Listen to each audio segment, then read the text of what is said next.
Hola, muy buenas tardes. Buenas tardes. Muy buenas tardes, Buenas estimada tardes. Lilia. ¿Cómo va, Itaí? ¿Cómo estás? Bien, un poco afligida por el internet, pero bueno, estas tecnologías ya nos permiten encontrarnos, ¿no? Mucho gusto, estimado Manuel. Un placer. Gracias por acudir a este espacio. María Elena Tar me ha pedido que por favor te dé sus saludos y que te agradezca por haber acudido a esta invitación. Estimada Lilian, muchísimas gracias también por no solo participar tú, sino también permitirnos hoy estar acompañados por Silvano y también poder Loiuá. desarrollar este espacio. El otro nombre es Loiuá. Loigua. Loigua. Muchas gracias. Tudo bem, Manuel? Como estás? Tudo bom, tudo bom. Obrigado, Lilian. Bueno, pidiéndoles disculpas por este retraso, este inconveniente de iniciar puntual. Quiero agradecerles por su presencia y quiero agradecer a todas las personas que nos acompañan por Zoom, pero que también nos están acompañando por Facebook Live. Este es un espacio que ha sido organizado por la Comisión de Pueblos Indígenas del Observatorio de Derechos, que es una comisión que está conformada por los pueblos indígenas Yamparasuyu, Caracarasuyu y el pueblo guaraní. Y también ellos se articulan en esta red que es el Observatorio de Derechos, y también tenemos en esta oportunidad el apoyo de la Sociedad Científica de Estudiantes de Derechos, la Red de Mujeres Constitucionalistas de Latinoamérica, la Universidad Libre, y además también la red de constitucionalismo crítico, ¿no? Les agradezco realmente por permitirnos poder abrir este espacio con invitados de Brasil.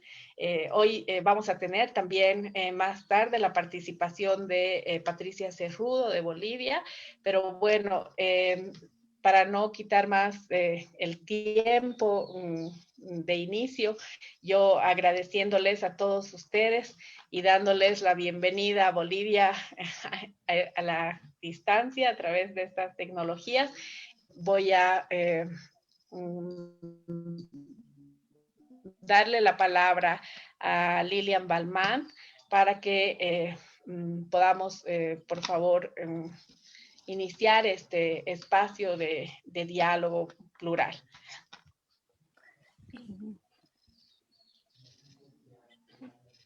Buenas tardes, buenas noches para quem já vai à noite avançada, como eu. É uma grande alegria estar com vocês nesta noite, tarde-noite, porque é uma temática tão incrível e tão sensível em Latinoamérica. É um gosto ter este momento com ONG Realidade, neste curso solidário que muito me encanta, porque certamente é por uma causa muito justa y que tenemos que tener mucha atención en este momento pandémico tan problemático en este continente que nosotros tanto amamos. Bueno, voy a pedirte, Thais, si pudiera permitirme a subir una presentación aquí, porque voy a utilizarla, Sí. no sé si... Vamos a pedir a José Manuel, por favor, que nos ayude con que puedan compartir. Es importante saber que la dinámica va a ser que les escuchemos primero a Lilian Balmán, a Loyo Ribeiro y Silvano Chue, que nos van a hablar sobre los pueblos indígenas en Brasil, las resistencias y lucha por los derechos, ¿no? Y bueno, luego tendremos también la participación de Manuel Gandara, que nos va a hablar sobre pensar los derechos en clave no colonial. Y finalmente tendremos la participación de Patricia Cerrudo con el tema de derechos de los pueblos indígenas en el bloque de constitucionalidad. Yo creo que ahora ya la parte técnica está resuelta. Los participantes pueden ir anotando sus preguntas y nosotros las haremos en una ronda posteriormente. Entonces, no sé, Lili, si ya tienes, puedes compartir la pantalla.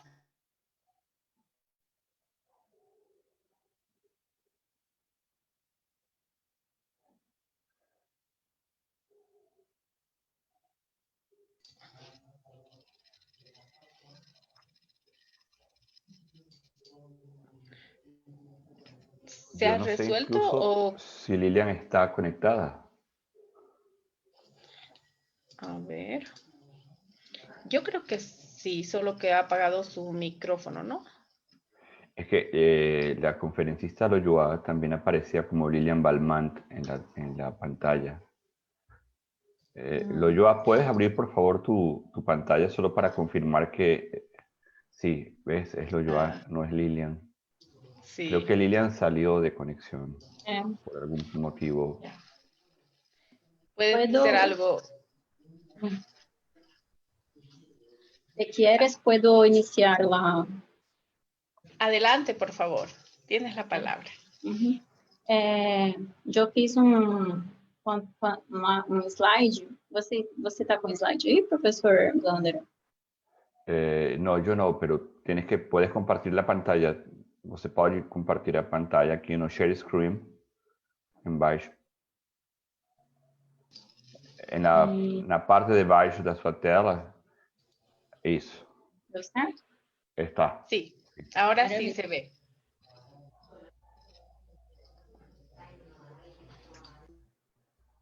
Perfecto. Podemos ver la pantalla. Adelante. Muito bem. Buenas noches a todos e todas. Meu nome é Loiwa. Sou advogada de direitos humanos acá em Mato Grosso, um estado que queda na fronteira de Brasil com Bolívia. Trabalho com pueblos indígenas em Mato Grosso e minha maestria foi em Direito Constitucional em la Universidade Federal Fluminense, onde estudei acerca da cosmovisão indígena Nambiquara, uma etnia ubicada no estado de Mato Grosso e Rondônia, em Brasil. Pido permisso para falar em português com vocês. Muito bem. Hoje vou falar um pouco sobre a questão indígena no Brasil, analisando algumas leis e situações que os povos indígenas brasileiros se encontram, delimitando a questão ao acesso às terras. Das 6.700 línguas no mundo, 5.000 são indígenas, e a maioria destas encontra em risco de extinção. No Brasil, existem cerca de 3.000 povos indígenas, falantes de 180 línguas. O último censo demográfico, que foi de 2010, do Instituto Brasileiro de Geografia e Estatística, IBGE, revelou que 896 mil pessoas se declaram ou se consideram indígenas, o equivalente a cerca de 0,4% da população brasileira. Quando da invasão do Brasil, estima-se que haviam cerca de 5 a 10 milhões de indígenas. Atualmente, como eu mencionei, são cerca de 800. Há também referências de 77 grupos indígenas não contatados no Brasil. O Brasil, em diferentes épocas, passou por processos de colonização, e isso perdura atualmente, embora com uma nova roupagem. Os povos indígenas do Brasil continuam sendo expulsos de suas terras e mortos por uma política genocida, muitas vezes legitimada pela lei ou decisões judiciais. Na década de 70, sob a vigência da Constituição de 1934, as terras consideradas vazias e inabitadas, chamadas de devolutas,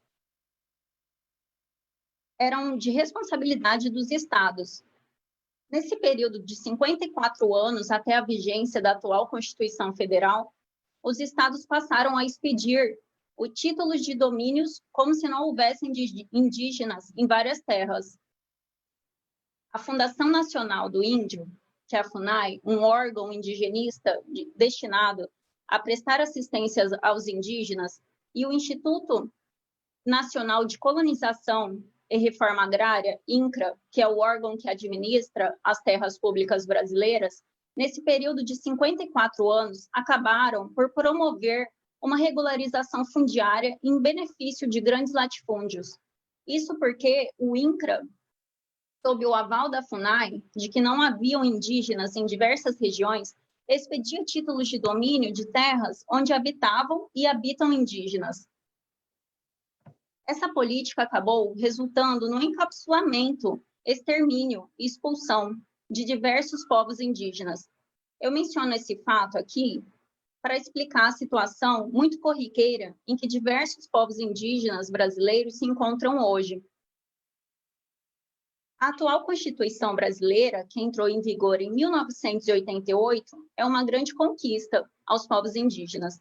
Em decorrência das diversas manifestações de indígenas no momento da Constituinte, que resultou no reconhecimento de diversos direitos indígenas. Essas são algumas das conquistas dos povos indígenas na atual Constituição Federal brasileira. A política indigenista brasileira, a partir da Constituição de 1988, destinou um capítulo inteiro aos povos indígenas. Isso graças à luta indígena. Ainda assim, trata-se de uma Constituição multicultural, o que significa que reconhece as diversas culturas, mas existe a prevalência de uma dentre elas, diferentemente, portanto, das constituições da Bolívia e do Equador, que iniciam um diálogo intercultural. Dentre essas conquistas está a adoção da tese do indigenato. A tese do indigenato é o reconhecimento que os povos indígenas são donos das terras que ocupam. A atual Constituição recepciona expressamente a tese do indigenato, em seu artigo 231, reconhecendo que as terras indígenas são tradicionais, independentemente de demarcação, devendo a União oficializá-las no prazo de 5 anos, contados da promulgação da Constituição Federal. Isso porque trata-se de um direito dominial, primário e congênito, anterior e oponível a qualquer reconhecimento ou ocupação superveniente. Ou seja, o processo demarcatório e a lei não precedem o direito originário indígena às terras tradicionais. Anteriormente ao advento da atual Constituição Federal, já haviam leis que reconheciam o direito indígena às suas terras como direito originário e que independia de formalidades para a legitimação de sua posse, ou seja, já haviam leis, inclusive do período colonial, que adotavam a tese do indigenato.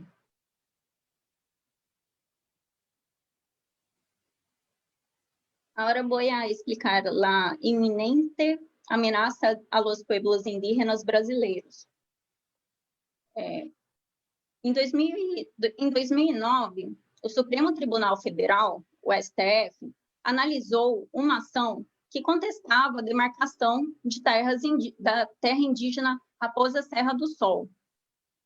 Esse caso tornou-se emblemático ao direito indígena brasileiro, especialmente no que tange à questão da demarcação de terras. O referido julgado manteve a demarcação da terra Raposa Serra do Sol. No entanto, estabeleceu 18 condicionantes como pressupostos a serem levados em conta na demarcação. Ou seja, ao analisar o caso, os ministros do STF entenderam que as etnias que se encontravam na terra indígena Raposa Serra do Sol se encontravam na data da promulgação da Constituição Federal, 5 de outubro de 1988, e que, por isso, detinham o direito originário às terras. Essa decisão deu margem ao entendimento de que, se uma etnia não se encontra em sua terra tradicional na data de 5 de outubro de 1988, data da promulgação da Constituição Federal, não terá direito à terra, exceto se naquela data estivessem sob a disputa física ou judicial comprovada. O problema é que essa tese desconsidera as situações de expropriação dos povos indígenas de suas terras, das quais o próprio Estado brasileiro fez parte, e também desconsidera a situação de falta de acesso à justiça. Com base nessa decisão do STF, a Advocacia Geral da União, AGU, em 2017, expediu o parecer normativo 001, que determina que toda administração pública federal deverá adotar as condicionantes expressas na decisão do STF sobre a terra indígena Raposa Serra do Sol.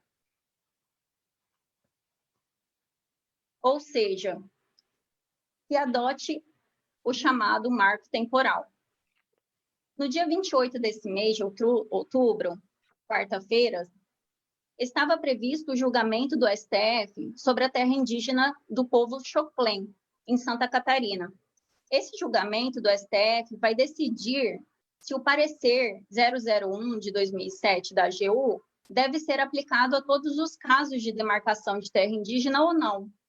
Acontece que no dia 22 de outubro, agora, o STF retirou da pauta o julgamento e ainda não marcou uma nova data. E essa decisão vai decidir o futuro dos povos indígenas no Brasil. Nesse momento, os povos indígenas no Brasil e seus apoiadores estão muito apreensivos. E é muito importante que os indígenas se unam nesse momento e se manifestem contra o marco temporal, a fim de que o Brasil não repita um processo de colonização, expulsão, etnocídio e genocídio aos povos indígenas.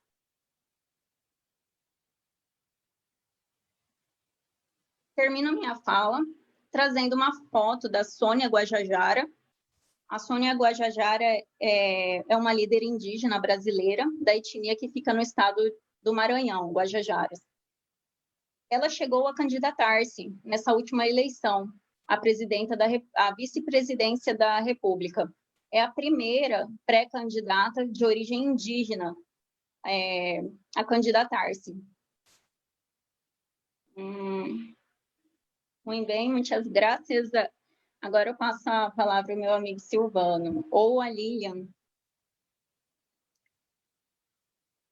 Silvano, preferes falar tu primeiro? Pode ser, sem problema. Fique à vontade. Tá bom. Então, boa noite a todos e a todas. Me chamo Silvano Chuemuxai, sou indígena também, sou da etnia Chiquitano aqui do Brasil, né? Sou estudante, sou graduando em Direito pela Universidade Federal de Mato Grosso e quando eu digo que sou chiquitano do Brasil é porque o povo chiquitano, ele é um povo que existe no Brasil e na Bolívia, né? No momento em que houve, na época, as invasões dos territórios indígenas, teve a divisão geográfica entre Brasil e Bolívia, os chiquitanos ficaram divididos. A maioria ficou na Bolívia e pouca parte dos chiquitanos ficaram aqui no Brasil. Então, com essa divisão geográfica, os chiquitanos aqui do Brasil, que eu tenho mais conhecimento, né? Eles começaram a passar um momento de desafios, né? Desafios com a violência que eles vinham sofrendo. Começaram a ter um momento de de violação de seus direitos, primeiramente porque as pessoas começaram a invadir seus territórios. Chegaram fazendeiros, invadiam os territórios, diziam que eram donos porque o próprio governo brasileiro dava os títulos para eles, né? E como os indígenas da época não tinham, né, até hoje não tem, um documento que comprovasse que eram donos, apesar de estarem ali há muito tempo, né, eles não conseguiam comprovar que eles eram realmente donos, porque infelizmente para o não indígena o que vale é a coisa que está no papel e não a palavra. E a partir daí, desse momento de violação de seus direitos, os chiquitanos eles começaram a se aglomerar em pequenas vilas, pequenas aldeias, e onde estão até hoje, né? Os nossos antepassados começaram a ser pegos para trabalhar nas fazendas que foram sendo criados nesse período. Os fazendeiros pegavam para trabalhar, eu digo trabalho não no sentido de emprego, mas no sentido de trabalhar com trabalho análogo a escravo. Então, nessa época, houve muito isso. E a partir daí começou a política de genocídio dos povos indígenas, assim, não só com os chiquitanos aqui do Brasil, mas com todos os chiquitanos, eu acredito, assim como todos os indígenas do Estado brasileiro, né? E não posso falar da Bolívia porque eu não tenho conhecimento. Mas os chiquitanos no Brasil, os outros indígenas, passaram a sofrer grandes violações de seus direitos, como invasão de terras, as pessoas, os fazendeiros que ganhavam os títulos e começaram a criar fazendas, pegavam as pessoas para trabalhar. E aí, nessas fazendas, os chiquitanos eram tratados de forma totalmente preconceituosa, discriminatória, e sim, eram tratados como animais, porque a partir do momento que as pessoas começam a trabalhar para fazendeiros, em suas fazendas, fazendo tudo que eles mandassem, tinham que obedecer sob pena de punição, que muitas das vezes a pena era a morte. Então, eles começaram a usar como forma de sobrevivência a aceitação de tudo que era imposto a eles. E eu me lembro que desde criança eu consegui ver muitas cenas dos mais anciãos hoje da minha aldeia, na fazenda que eles trabalhavam, às vezes o fazendeiro chegava a altas horas da noite, da madrugada, e simplesmente chamava eles deviam ir para trabalhar, que era numa fazenda que mexia com apicultura, né? Piscicultura. Eles tinham que tirar peixe para ele levar para vender, então não tinha hora. A hora que ele quisesse que eles trabalhassem, em troca deles ficar na terra, na fazenda deles, entre aspas, que na verdade era o território dos chiquitanos, eles acabavam obedecendo, né, as imposições do fazendeiro.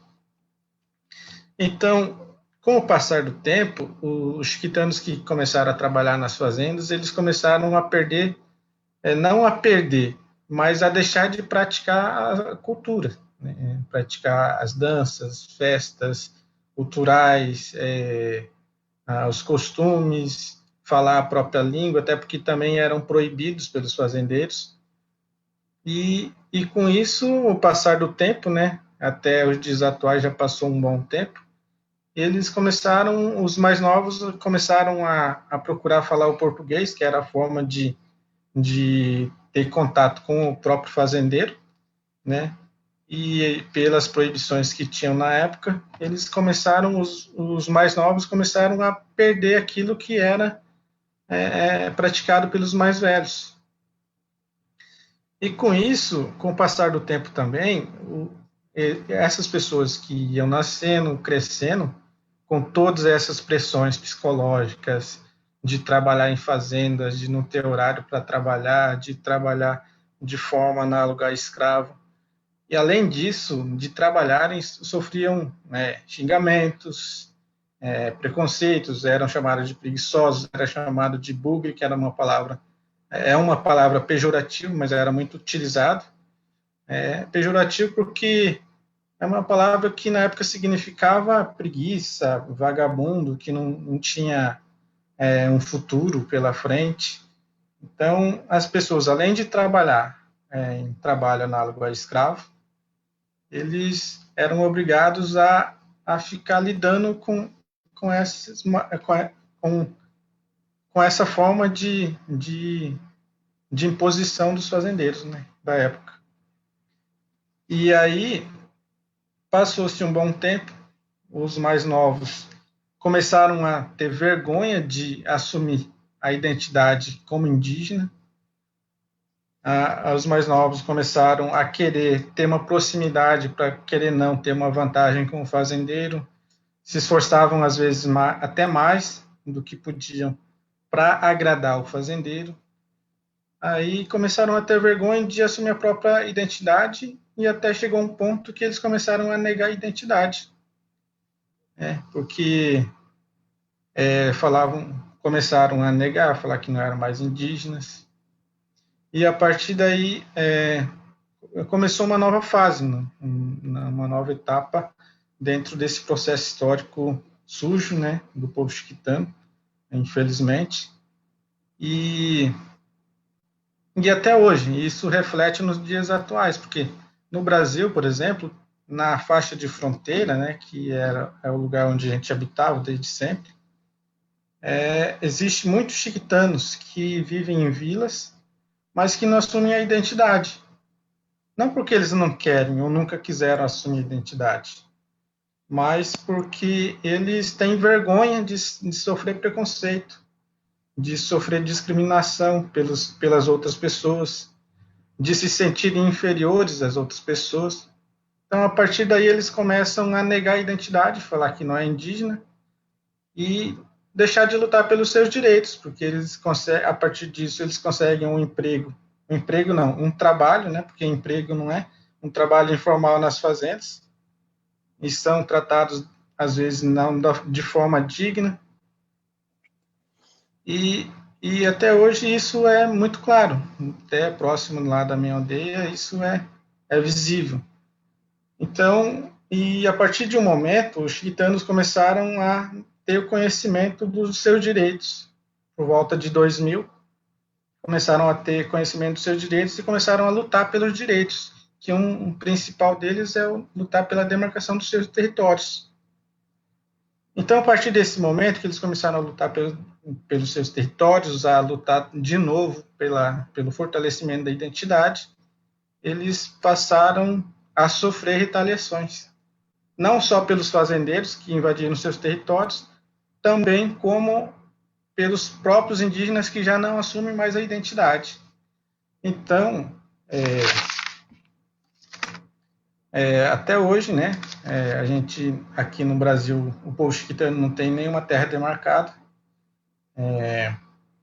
Ainda tem uma terra que está em processo já judicial para demarcação, processo administrativo, e os demais estão à mercê, né, desse governo que atualmente é um governo que não é favorável aos povos indígenas, é um governo que quer o fim dos povos indígenas, e estamos aí para lutar, né, para tentar garantir esses direitos que são originários nossos. Um direito que é nosso, a gente sempre viveu nessas terras, mas que, infelizmente, a gente sabe que no Brasil a força política pelos interesses das nossas terras é muito grande, então a luta se torna cada vez mais difícil, né, para demarcar o nosso território, assim como também o direito à educação, o direito à saúde, são direitos que são difíceis de ter, né? Então, mas para ter uma visibilidade de como está atualmente a realidade dos chiquitanos aqui no Brasil, a gente é só pegar um tempo, por exemplo, de 2005 para cá, como o povo chiquitano foi hostilizado, foi discriminado pelos fazendeiros, pelos outros indígenas que não assumem identidade, pelo governo. e até hoje a gente continua nisso. Muitos indígenas que não assumem identidade, que ainda não tiveram esse conhecimento de seus direitos para poder lutar por eles, e vivemos dessa forma. E eu vejo que uma forma da gente lidar com isso é fortalecer cada vez mais a nossa identidade, se aproximar dos outros indígenas, não somente aqui do Brasil, mas também os indígenas do mundo inteiro, assim como da Bolívia, que é o nosso vizinho, e a partir daí começar uma luta maior, né? Uma luta para poder fortalecer a luta de cada povo e conseguir garantir o mínimo de dignidade, que é a demarcação do nosso território, e aí demais buscar políticas públicas voltadas para os povos indígenas que respeitem a cultura, né, os costumes, as crenças e todas as especificidades que os povos indígenas têm. Então é isso. Acredito que talvez eu ultrapassei meu tempo, mas é isso. Muchas gracias. Vamos a continuar con Lilian Balmán, por favor. Yo creo que Silvano, quisiéramos escucharte muchísimo más tiempo y yo creo que cuando se produzcan las preguntas vamos a poder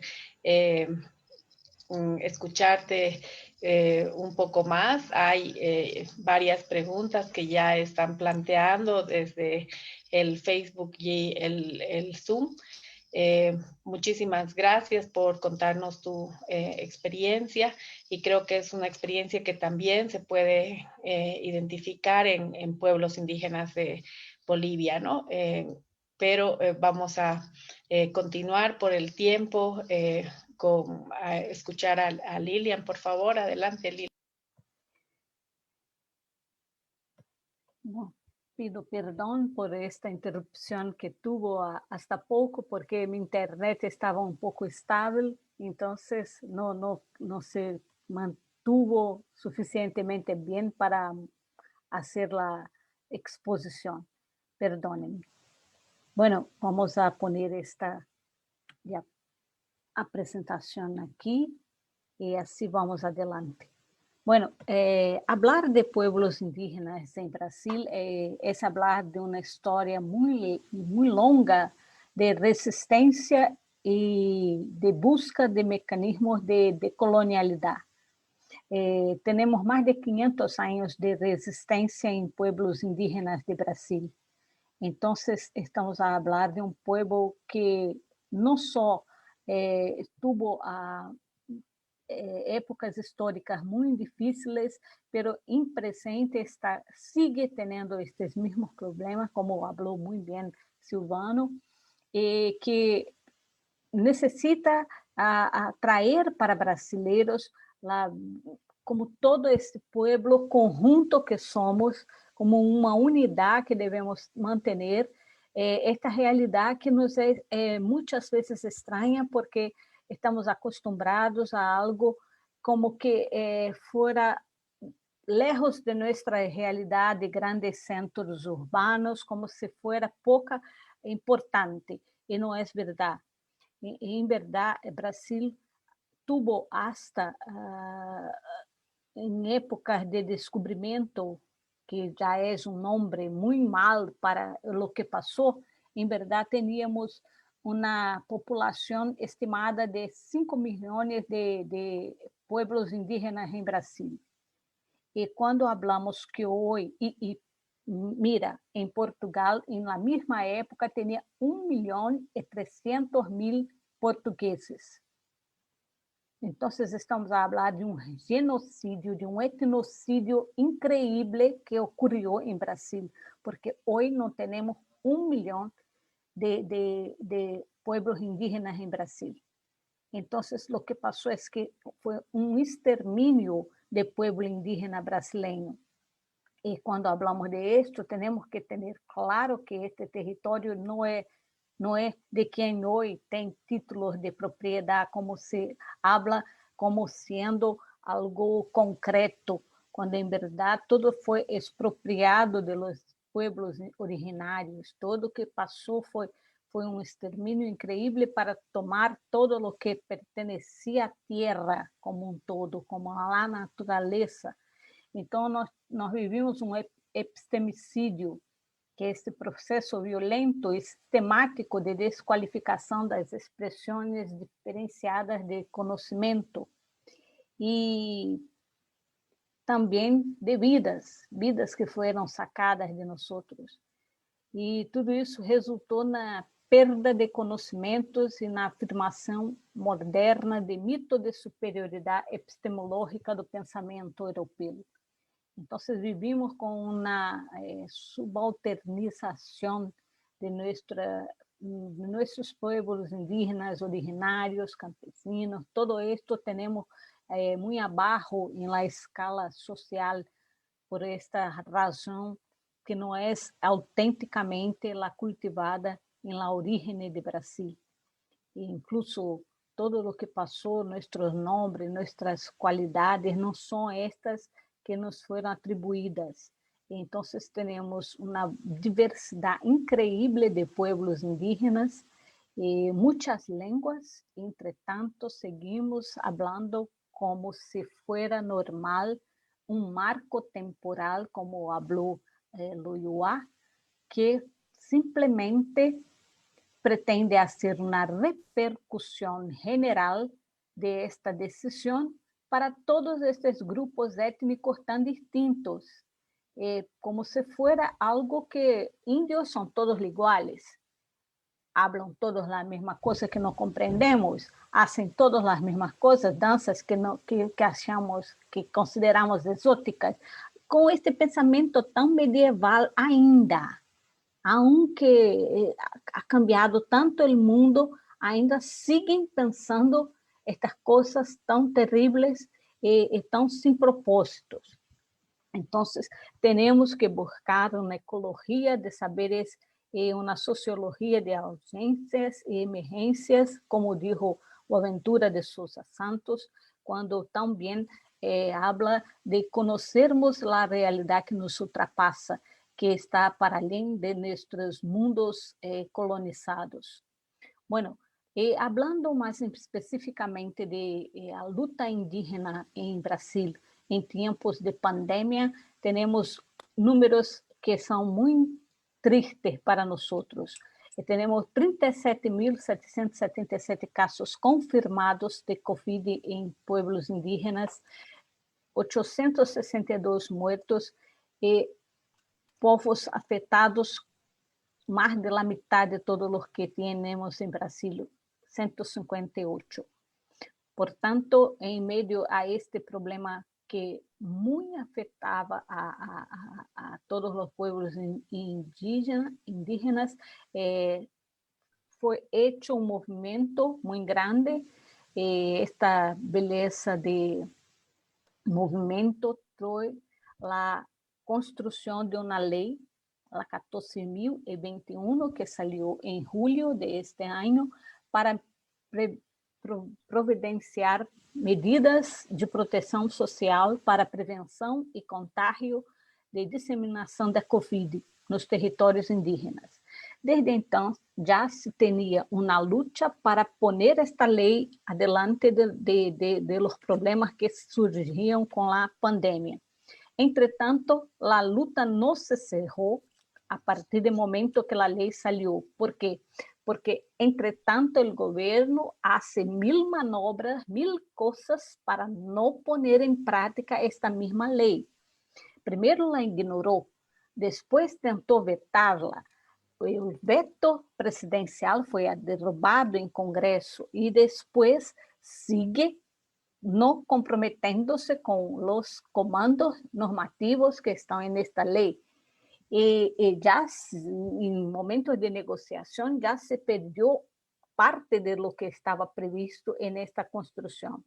Entretanto, por força de esto, os movimentos indígenas de Brasil e os movimentos de proteção de pueblos indígenas de FUNAI e de outros órgãos públicos poneram em justiça uma ação de descumprimento de preceito fundamental, a 709 de 2020, em que, entretanto, cobrava de governo o cumprimento de esta lei. E, desde entonces, as medidas para fazer um plano de emergência para atender as populações indígenas durante a pandemia estão sendo sempre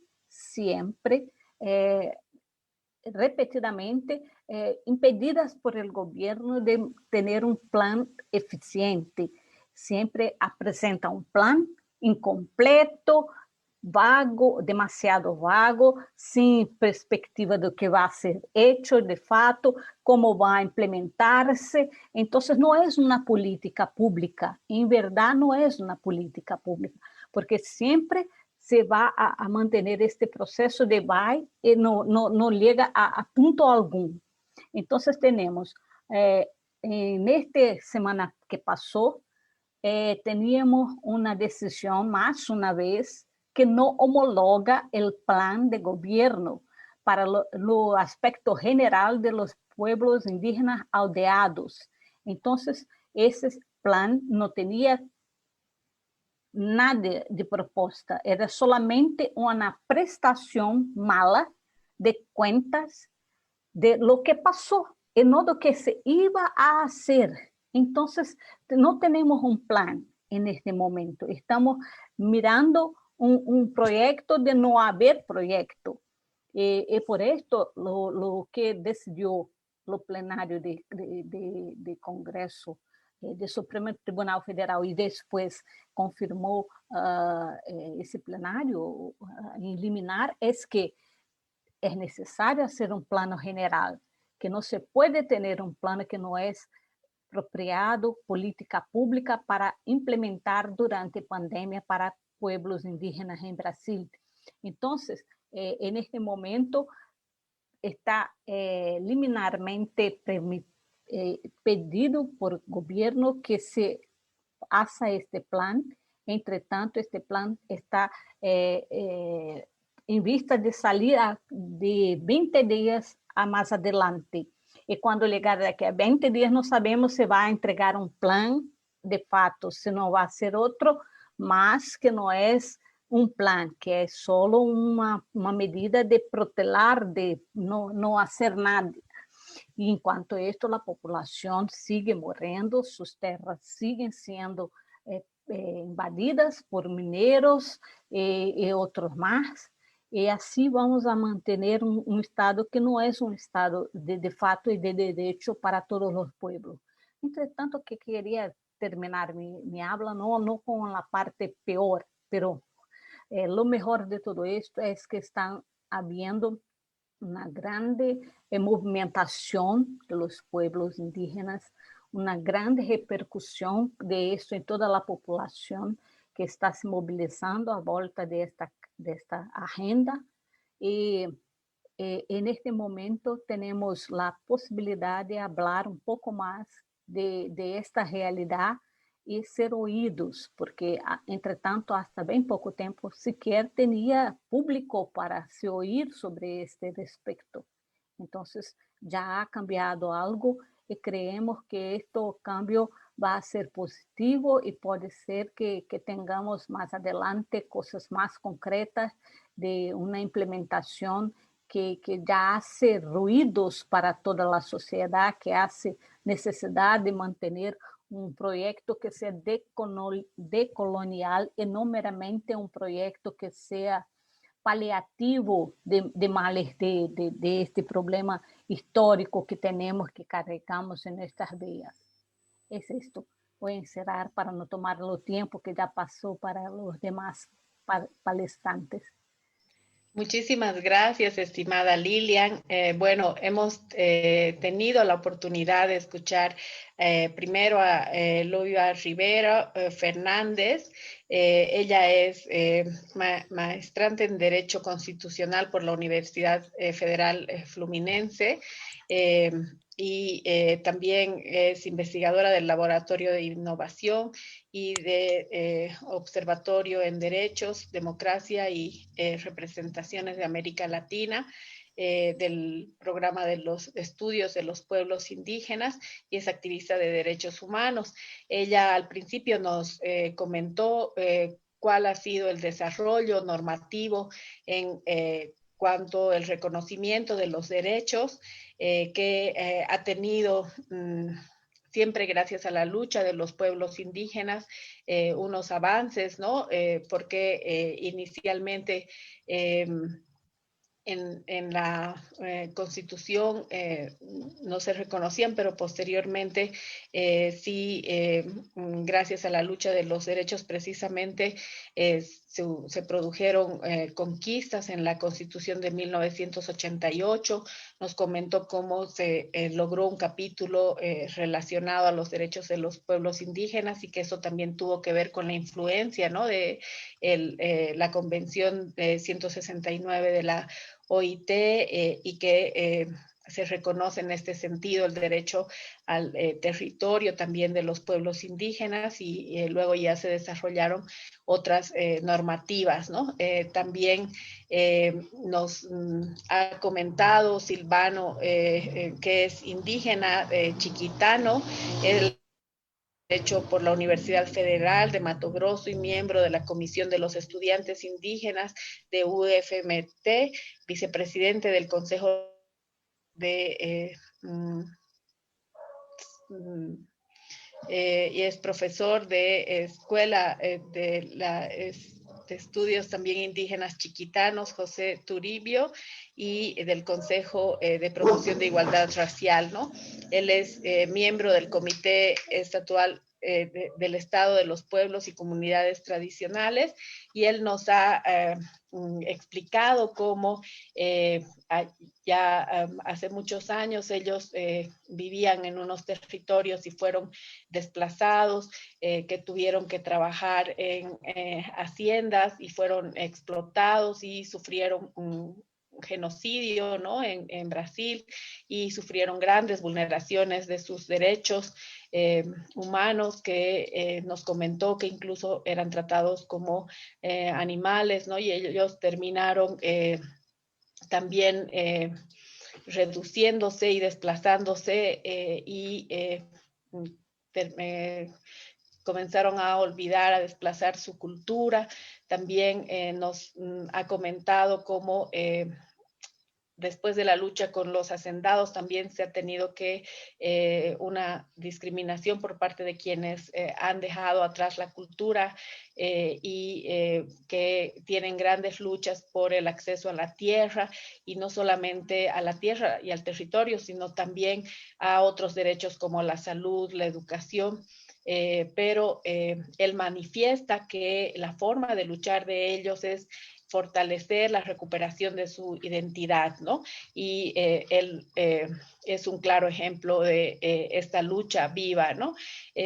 Luego, Lilian nos ha comentado cómo se ha producido este genocidio, ¿no? Y cómo la lucha por los derechos no termina, que en esta época de pandemia también cómo se continúan negando los derechos por parte del Estado, que lamentablemente no desarrolla políticas públicas favorables, ¿no? Entonces, en este sentido, con toda esta importante exposición de conocimientos y de vivencias personales que nos han compartido,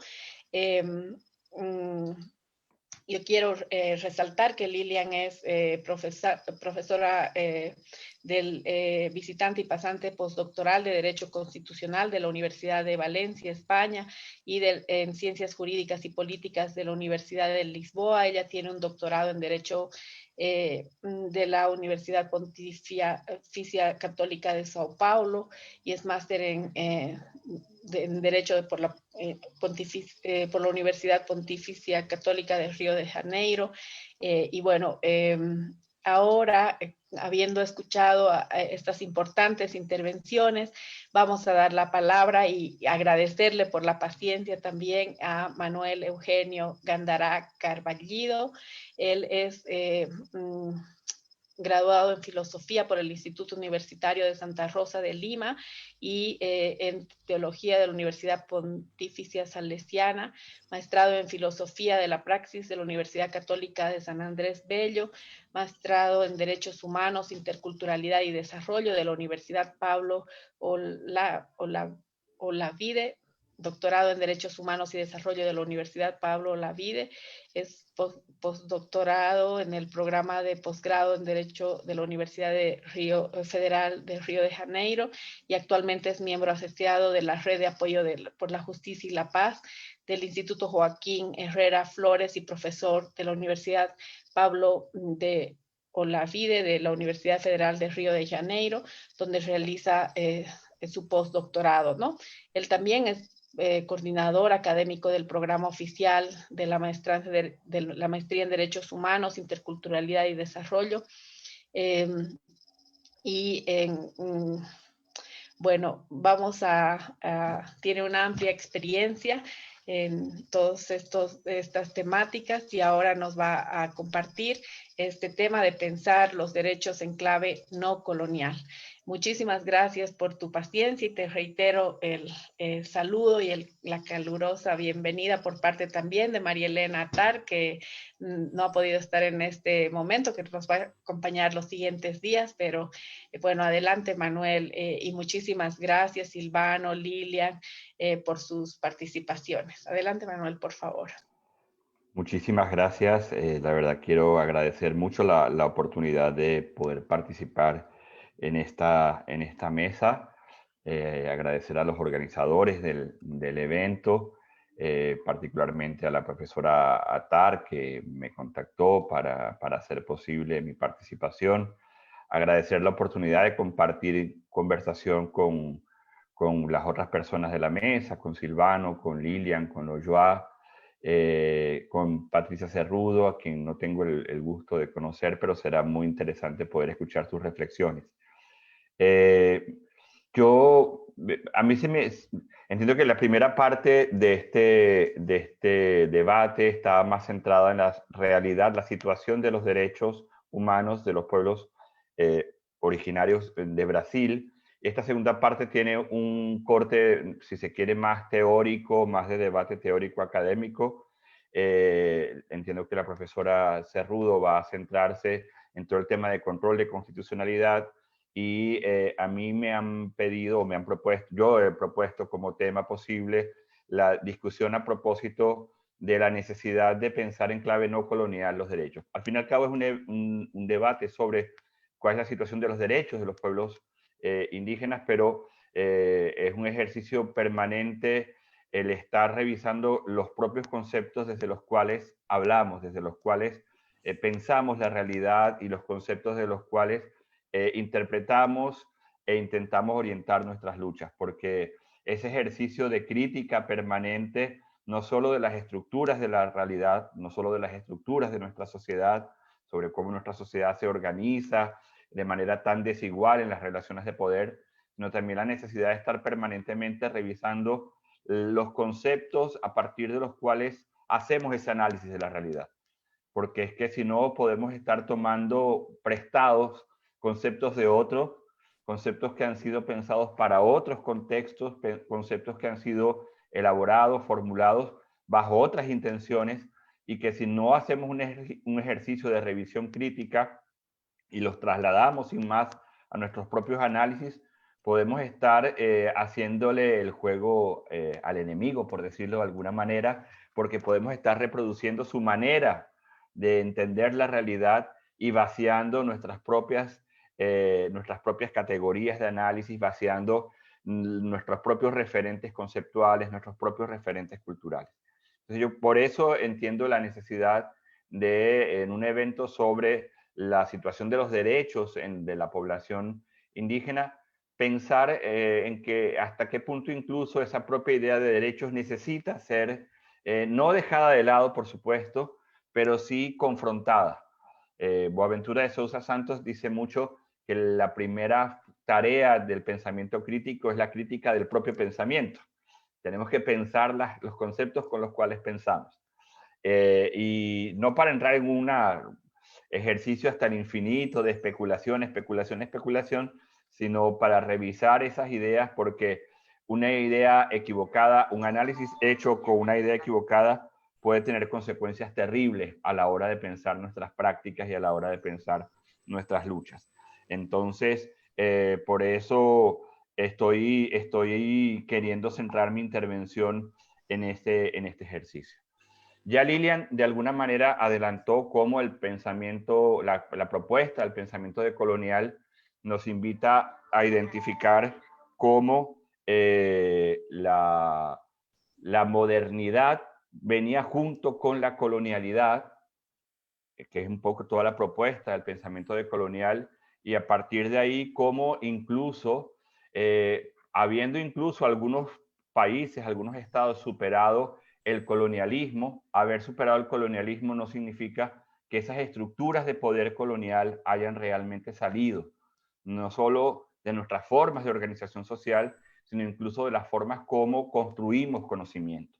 Por eso se habla no solo de una colonialidad del poder, porque podemos estar reproduciendo, y de hecho todavía estamos reproduciendo formas coloniales de poder, en las cuales realmente nuestros pueblos no son quienes tienen el control de sus vidas individuales y colectivas, sino que seguimos reproduciendo formas de colonialidad, formas en las cuales ciertos grupos tienen una concentración de poder que impide a la gran mayoría tener ese ejercicio democrático real.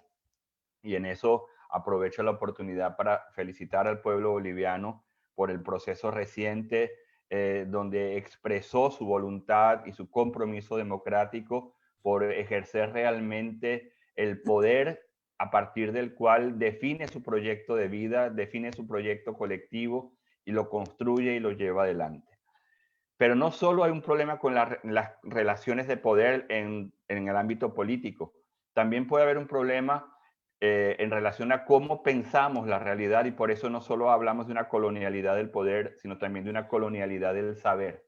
A veces nuestros conceptos, nuestras categorías, nuestras nociones, nuestras ideas están reproduciendo lógicas hechas para otros contextos históricos, para otros contextos geográficos, y sobre todo hechas a partir de una lectura de la realidad propia de quien quiere mantener esa relación asimétrica de poder. Y ahí, desde donde yo quiero pensar qué tanto la categoría derechos humanos necesita ser confrontada. Repito, no para dejarla de lado, sería irresponsable desconocer cuánto se ha podido levantar en relación a instituciones, a mecanismos de control del poder del Estado, cuánto se ha podido hacer incluso a pesar del sesgo liberal y del sesgo occidental de esa idea de derechos humanos, pero sin duda también ha servido como una herramienta de lucha para muchos de nuestros pueblos, y por eso nuestros movimientos sociales siguen demandando siguen haciendo sus demandas en términos de derechos. Si los derechos humanos no sirvieran, pues nuestros propios pueblos no estarían reproduciendo ese lenguaje de los derechos, esa narrativa de los derechos. Pero al mismo tiempo que queremos reconocer esos valores, esos aportes, todo lo que se ha podido hacer a partir de la narrativa de los derechos, es importante ver hasta qué punto esa es una narrativa que tiene contradicciones, que tiene limitaciones. Y voy a decir muy rápidamente algunas de esas limitaciones, algunas de esas contradicciones, simplemente para marcar desafíos que tenemos para seguir pensando juntos y juntas, para seguir reinventando derechos, para seguir construyendo juntos y juntas esos derechos que necesitamos para vivir con dignidad. Y entonces, fíjense, cuando hablamos de la necesidad de pensar en clave no colonial, lo primero que tenemos que hacer, pensar en clave no colonial, los derechos, lo primero que tenemos que hacer es reconocer que todo el discurso de derechos humanos surgió en un contexto occidental moderno, incluso a partir de las revoluciones francesas, americanas. Si bien se hablaba de derechos universales para todos y todas, en la práctica fueron derechos formulados por hombres blancos propietarios, y que cuando comenzaron a ser desarrollados, ese desarrollo de esos derechos se fue de alguna manera secuestrando. Cuando las mujeres demandaron, bueno, entonces vamos a también los derechos de las mujeres y de las ciudadanas, no solo del hombre y del ciudadano. Ahí Olympe de Gauche, como una gran figura histórica, fue a la guillotina. No, señor, para ustedes no. Cuando el pueblo haitiano dice, bueno, nosotros también, nosotros incluso somos ciudadanos colonia francesa, entonces venga, derechos también para nosotros. No, no, para las colonias no. Cuando los trabajadores se levantan y dicen, con Babeuf, dicen, bueno, entonces los derechos de la clase trabajadora, no, para la clase trabajadora tampoco. Entonces la práctica demostró que ese discurso de un derecho universal, que era para todos y todas, en la práctica estaba siendo secuestrado a partir de los intereses de una clase específica, y por tanto tenemos el desafío de cómo reinventar ese discurso de los derechos, identificar esas contradicciones, identificar esas limitaciones, para que de verdad esa narrativa sirva para acompañar, fortalecer y estimular las luchas que nuestros pueblos necesitan hacer. Entonces, en esa clave es que planteo el ejercicio de pensar en clave no colonial los derechos humanos. Y ahí, por ejemplo, identificar que el discurso tradicional de derechos humanos es un discurso formulado en un lenguaje liberal, en una lógica liberal de los derechos, que invisibiliza los contextos específicos. Habla de derechos universales, pero habla de un ser humano abstracto. No identifica las especificidades de nuestras culturas, no identifica, no reconoce que el ser humano siempre vive en un contexto sociomaterial concreto, con una cultura concreta, con necesidades concretas. Y entonces necesitamos repensar derechos a partir de nuestros contextos. Y eso es muy claramente toda la lucha por que el agua, el servicio de agua se reconozca como derecho. Algo en lo que nuevamente el pueblo boliviano nos dio un ejemplo a todo el mundo a partir de la lucha por el agua en Cochabamba. Y en muchas constituciones liberales el agua no se reconoce como derecho, porque como fueron pensadas en clave moderna occidental, entonces los derechos son las libertades civiles y políticas, pero no se reconocen los derechos económicos, sociales y culturales como derechos. Entonces, primero, criticar ese sesgo occidental moderno del discurso tradicional liberal de los derechos humanos, pero al mismo tiempo formular que el pensamiento en derechos humanos, la lucha por derechos humanos, tiene en el territorio latinoamericano historia, y es una larga historia. Es una historia que se puede remontar a todos los procesos de lucha de los pueblos originarios, de los pueblos afrodescendientes, del campesinado, de los trabajadores, de las mujeres, de los distintos movimientos sociales, para que sus condiciones de vida sean efectivamente condiciones de vida dignas. Incluso uno pudiera remontarse al debate sobre el reconocimiento de derechos para los pueblos originarios con las casas. Y ya ahí incluso hay autores, refiero por ejemplo todo el trabajo de Alejandro Rosillo en México, identificando una tradición de derechos humanos ya desde la propia colonia. Entonces, pensar derechos humanos en clave colonial es no limitar, en clave no colonial, es identificar que hay otras tradiciones de derechos humanos que no son las propias del liberalismo, las propias que nos vienen de Europa o de pensadores norteamericanos, sino que también en territorio latinoamericano hay un discurso y una narrativa y un pensamiento de derechos humanos. Y por último, reivindicar y demandar la importancia de pensar entonces derechos humanos a partir de las condiciones materiales y de los contextos sociohistóricos específicos. Quiero decir, pensar derechos humanos en clave crítica, pensar derechos humanos a partir de nuestro contexto, recuperar el contexto histórico, el contexto social, el contexto cultural.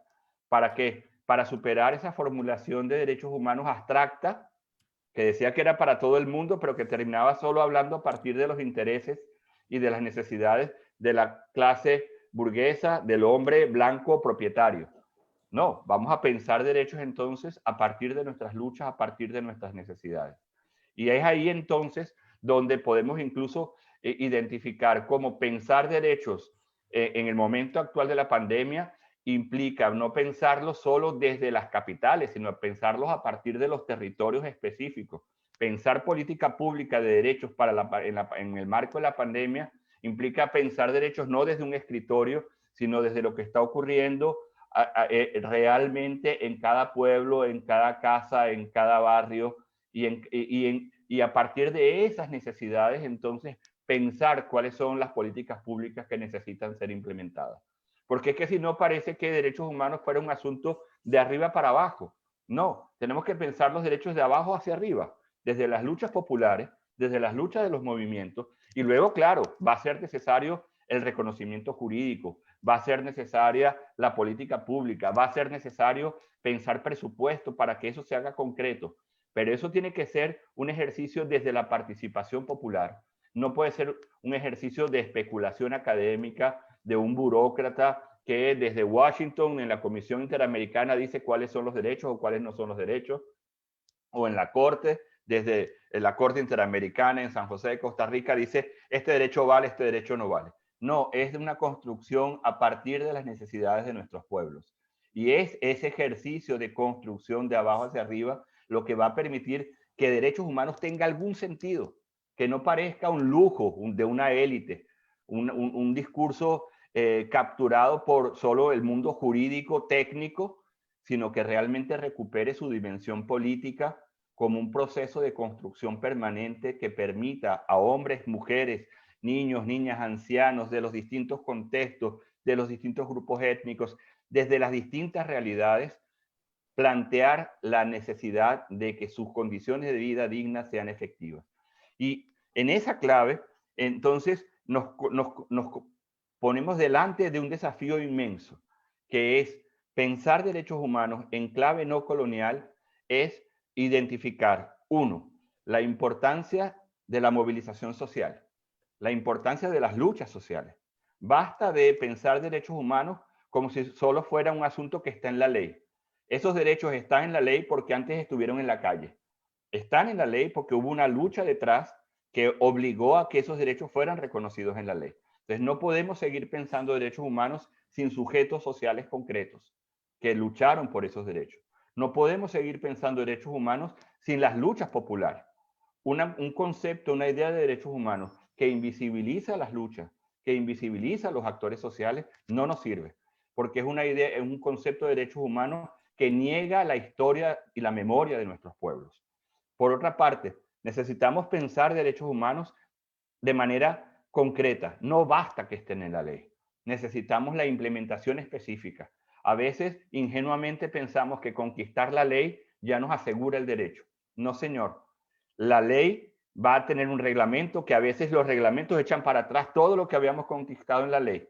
O a veces conquistamos la ley, conquistamos el reglamento y nos descuidamos con el presupuesto. Y cuando viene el presupuesto, ¡pumba! No hay presupuesto para hacer efectivo eso con lo que nos habíamos comprometido en la ley. Y ya no pasa de ahí entonces. Ley, reglamento, presupuesto, instituciones que se hagan responsables de implementarlos. E instituciones que cuando digo que se hagan responsables de implementarlo, quiere decir que nos preocupemos por la cultura institucional. Porque a veces nuestros funcionarios responsables de hacer efectivos esos derechos, por no tener la formación necesaria, en el mismo momento en que una víctima de violación de derechos humanos va a hacer una denuncia, es vuelta a victimizar, a ser víctima por el tratamiento que recibe de los funcionarios públicos. Entonces necesitamos ley, necesitamos política pública, necesitamos cultura institucional y necesitamos reconocer los procesos de lucha que están por detrás de esos derechos, para que entonces entre todos y todas, asumiendo esa dimensión política de los derechos, logremos hacerlos realmente efectivos en nuestro día a día. Y por último, pensar derechos entonces en clave no colonial, que significa pensar derechos a partir de nuestros contextos culturales, de nuestros contextos históricos, identificando cuáles son las necesidades específicas para que cada persona y para que cada grupo humano colectivo pueda formular sus proyectos de vida, implica ciertas estrategias concretas. Necesitamos la articulación de nuestros movimientos, porque si no, no vamos a tener la fuerza necesaria para hacer la presión que se requiere para que esos derechos sean reconocidos. Pero no basta la articulación de los movimientos, necesitamos también una articulación de clave política, porque en el marco del Estado, y ya sabemos que el Estado es una herramienta que puede funcionar a favor, pero también puede funcionar en contra, dependiendo de cómo se organicen los movimientos sociales. Y repito, en eso Bolivia nos ha dado un ejemplo maravilloso de los desafíos que significa que realmente el Estado esté al servicio de los procesos populares y no en contra.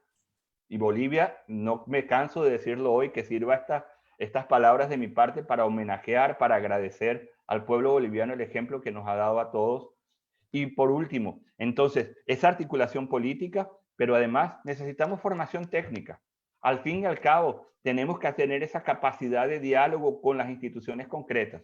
Entonces, experticia técnica, movilización social y articulación política. Si no, el discurso de los derechos se va a quedar en bellos enunciados que no vamos a tener la capacidad de construirlos de abajo hacia arriba para asegurarnos condiciones de vida dignas para todos y todas. Bueno, yo lo voy a dejar por aquí porque tampoco quiero pasarme. Yo asumí que tenía 20 minutos, espero no haberme equivocado demasiado, pero quiero agradecer nuevamente la oportunidad que me ha sido dada para participar de esta conversación y agradecer el aprendizaje que podemos tener todos y todas en este ejercicio de diálogo de saberes. Gracias a los organizadores y organizadoras. Muchísimas gracias a ti, Manuel. Yo creo que realmente todo lo que nos has explicado está directamente relacionado con lo que los anteriores expositores nos han traído, ¿no? Como la lucha del pueblo chiquitano en el Brasil se produce desde abajo y cómo Lilian evoca la importancia de que las políticas públicas que ahora deberían dar respuesta al COVID-19 deben responder a las situaciones concretas de estos pueblos y no deben ser meros enunciados, ¿no? Cuán importante todo lo que tú nos has dicho, ¿no? Como aquí tú has hablado un perfecto español, no voy a reiterar. Soy venezolano. Sería un problema que no hablara perfecto español porque soy venezolano. Vivo en Brasil, pero soy de Venezuela. Te lo agradecemos, ¿no? Entonces yo no voy a retrasar más la exposición haciendo en este caso una síntesis de lo que tú has mencionado porque bueno, tenemos participantes que hablan castellano, que también hablan quechua y en este caso portugués también. Y bueno, ya decía yo que Manuel nos ha traído sobre la mesa esta importante reflexión de tener un pensamiento crítico respecto a los derechos humanos y mirarlos más bien desde la escucha de las propias poblaciones, ¿no? Y identificar los aspectos que nos ha mencionado de la importancia de las luchas sociales, la articulación política y la formación técnica que nos permita que pasen estas normas a una realidad, ¿no? De un enunciado a una realidad. Vamos a dar la palabra ahora, por favor, agradeciendo a Manuel y reiterando el saludo de María Elena Tar y el cariño de ella, el agradecimiento de que tú estés aquí. Vamos a dar la palabra a Patricia Cerrudo. Ella es magíster en Derecho Constitucional con estudios de especialización en Derechos Humanos, Pluralismo Jurídico y en Administración de Justicia. Es docente de posgrado de las asignaturas Constitucional, Derecho Procesal Constitucional y Derechos Humanos. Ha sido letrada del Tribunal Constitucional Plurinacional y abogada asistente del Tribunal Supremo de Justicia y actualmente se desempeña como consultora en derechos humanos, derecho público, ejerce el litigio estratégico para la defensa y protección de derechos humanos y es una gran aliada para la ONG Realidades, el Observatorio de Derechos, en la lucha que desarrollamos precisamente en los derechos humanos, ¿no? Patricia nos acompaña en el día a día y por esto le agradecemos muchísimo, pero además nos enseña siempre con sus importantes exposiciones de las cuales no dejamos de aprender. Entonces, yo agradeciéndote, Patricia, por el tiempo que nos brindas para apoyar y también por junto con Gabriela Sauma y María Elena Tarcer, parte de las impulsoras de este importante curso solidario que va de la mano de las naciones Yamparasuyu, Caracarasuyu y el pueblo guaraní que nos van a acompañar en los siguientes días. Voy a dar la palabra a Patricia. Adelante, por favor. Ella nos va a hablar, como ya se los había adelantado, de los derechos de los pueblos indígenas en el bloque de constitucionalidad. Adelante, Patricia. Muchas gracias, Taí. Muy buenas noches a todas, a todos. Yo muy contenta y muy privilegiada de participar en este selecto panel, a quienes estoy también conociendo recién. Muy buenas noches, Manuel. Bueno, a Lilian ya hemos tenido el honor de compartir con ella. A Silvano también muy buenas noches. A todas, a todos los presentes y felicitar sobre todo esta configuración de participación dialógica también desde las voces, ¿no? Desde autoridades indígenas, desde las voces, como decía Manuel, desde esas realidades, ¿no? De las realidades históricamente excluidas. Y yo felicito este escenario donde hay un conversatorio donde vamos a poder escuchar todo eso. Y me quedo muy agradecida. Bueno, también he preparado unas pequeñas ideas vinculadas a los derechos de los pueblos indígenas a partir, obviamente, desde nuestro bloque de constitucionalidad, ¿no? Voy a hacer una pequeña introducción a partir compartiendo con lo que acabamos de escuchar de la exposición de Manuel vinculada a esa emergencia de la necesidad de hablar de derechos de los pueblos indígenas, ¿no? Y evidentemente es muy importante tener en cuenta por qué hay una emergencia de hablar de derechos humanos especificados, ¿no? Desde esas realidades de exclusión y discriminación. Luego haré una pequeña vinculación, obviamente, a nuestro sistema jurídico que está anclado en el bloque de constitucionalidad, fuertemente anclado y que genera efectos, ¿no? Va a generar no solo efectos y consecuencias jurídicas, sino fundamentalmente también se va a generar como una herramienta, ¿no? De avance en este proceso de construcción en cuanto a los derechos de los pueblos indígenas. Y trataré, si es que no me come el tiempo, de hacer alguna referencia a tres derechos desde el contexto como los estamos viviendo desde Bolivia, cómo está desarrollado en nuestra Constitución y obviamente fuertemente fortalecida por los instrumentos internacionales. Entonces, sin más preámbulos, voy a entrar a hablar de esta pequeña temática.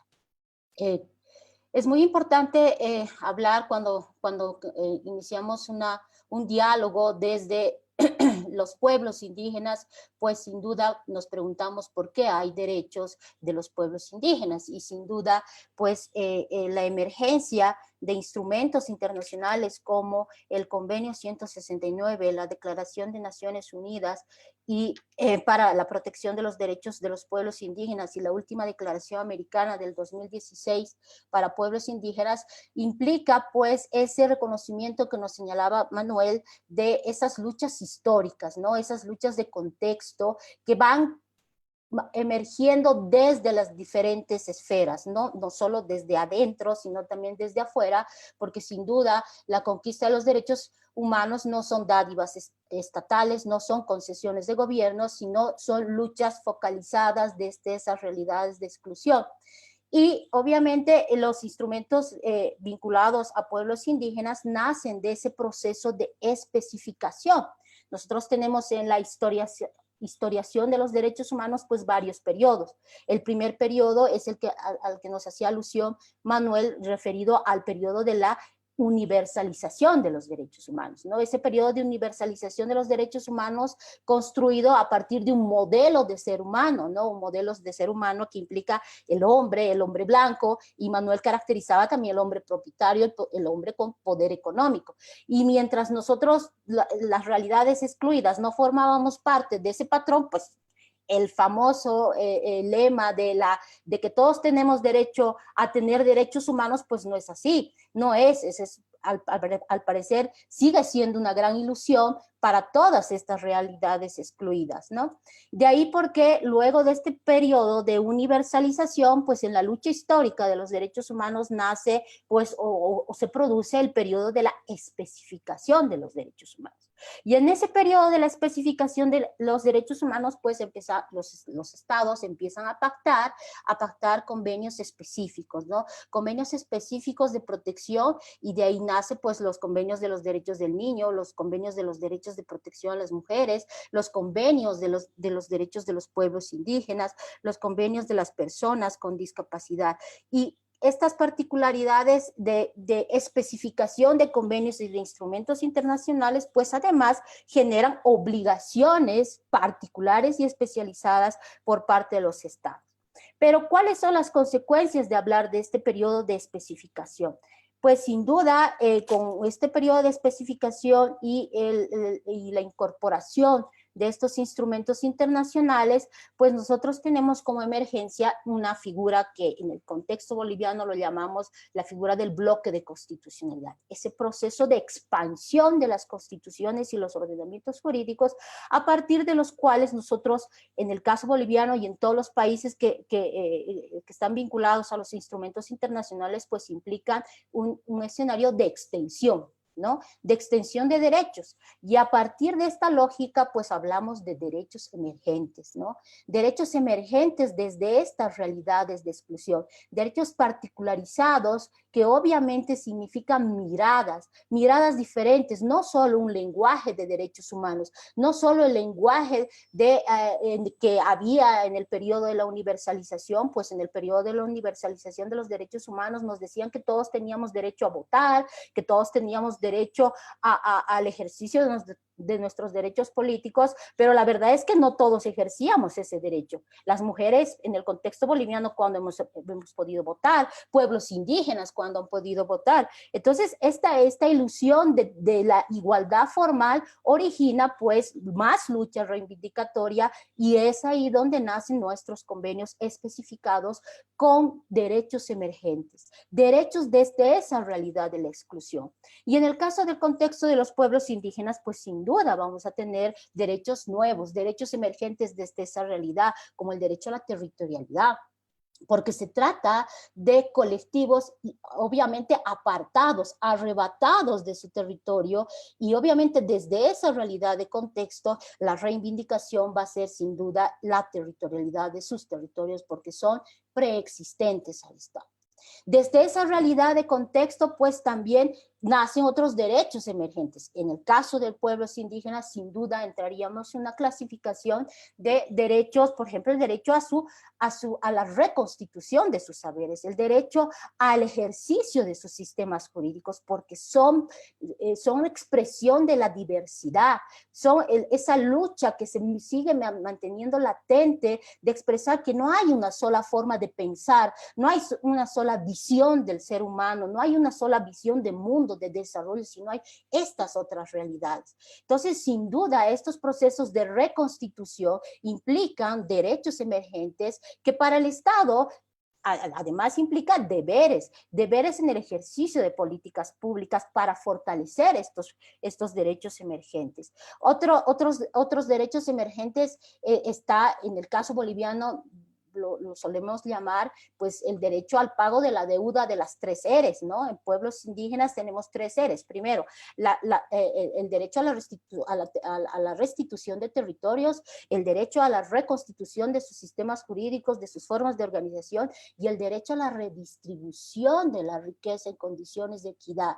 Hasta el día de hoy, en el contexto boliviano, pese a ese proceso de fortalecimiento y de influjo fuerte que tenemos desde la plurinacionalidad, a 10 años de la Constitución, pues le podemos hacer una crítica.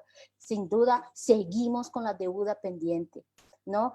Y obviamente, desde esas realidades de pobreza, de marginación, pueblos indígenas siguen en la lucha y seguimos en la lucha entendiendo de que estas realidades deben seguir siendo escuchadas y como señalaba Manuel muy atinadamente, son sujetos colectivos y además sujetos políticos que no pueden ser invisibilizados, ¿no?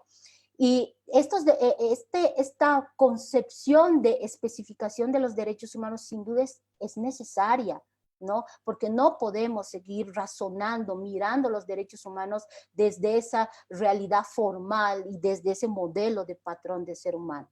Entonces, en los convenios, en los instrumentos internacionales como el convenio 169, la Declaración de Naciones Unidas, pues se fortalecen estos derechos, ¿no? Y han generado en todas las constituciones, en todos los ordenamientos es un influjo fuerte, ¿no? El convenio 169, la de NUPI, a partir de la libre determinación de los pueblos, de considerar que naciones y pueblos indígenas, originarios campesinos en el contexto boliviano, pues tienen verdaderos sistemas jurídicos, ¿no? No son simples usos y costumbres que pueden ser utilizados en tanto y en cuanto no sean contra la ley, ¿no?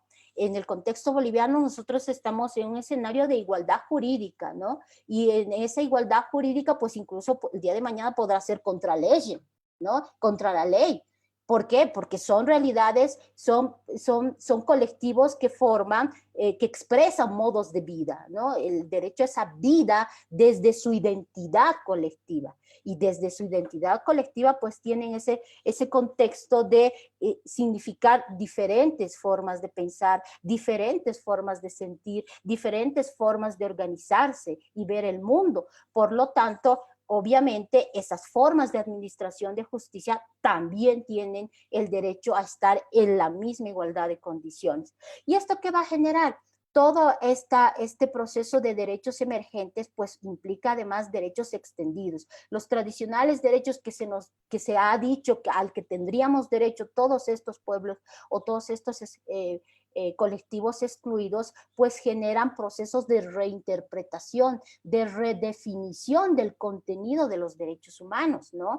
Y reinterpretar y redefinir ese concepto individualista del cual han nacido, o bajo esa lógica que han nacido los primeros instrumentos internacionales. Sin duda, una de las grandes luchas a partir de las reivindicaciones de pueblos indígenas es este escenario, ¿no? La redefinición de esos contenidos esenciales, ¿no? Ellos tienen diferentes formas de pensar la vida, reinterpretar el contenido del concepto de vida, porque la vida es entendida bajo el contexto boliviano, sin duda, desde una mirada occidental, el concepto de desarrollo, el concepto de inclusive la forma de administrar justicia, el entender que la expulsión como una forma fuerte, como una sanción fuerte, pues tiene que tener la misma concepción o el mismo escenario de igualdad de la forma como nosotros entendemos la lógica del jus puniendi, ¿no? El derecho del Estado de sancionar las faltas, etcétera. Entonces, sin duda es muy importante este proceso de especificación que hace que nuestra Constitución boliviana se fortalezca en la lógica del reconocimiento de derechos humanos para pueblos indígenas. Primero, pensar que lo que tienen derechos los pueblos indígenas son derechos humanos, y si tienen derechos humanos, pues se rigen bajo los mismos criterios de interpretación, de aplicación desde los contextos de progresividad y prohibición de regresividad. Lo que ya hemos ganado, pues no puede retroceder. Entonces, los instrumentos internacionales generan esta mirada y obligan a los órganos estatales, obligan a los sujetos, ¿no?, vinculados a todas las instituciones a mirar el derecho, a mirar desde estos instrumentos internacionales y obviamente como un corpus juris a partir de la Constitución. Ese tendría que ser uno de los primeros efectos jurídicos que tiene nuestro bloque de constitucionalidad. Ya no podemos mirar el derecho, aplicar las normas únicamente desde esta lógica de la legalidad, ¿no? Y sobre todo cuando vamos a quererla aplicar a pueblos indígenas.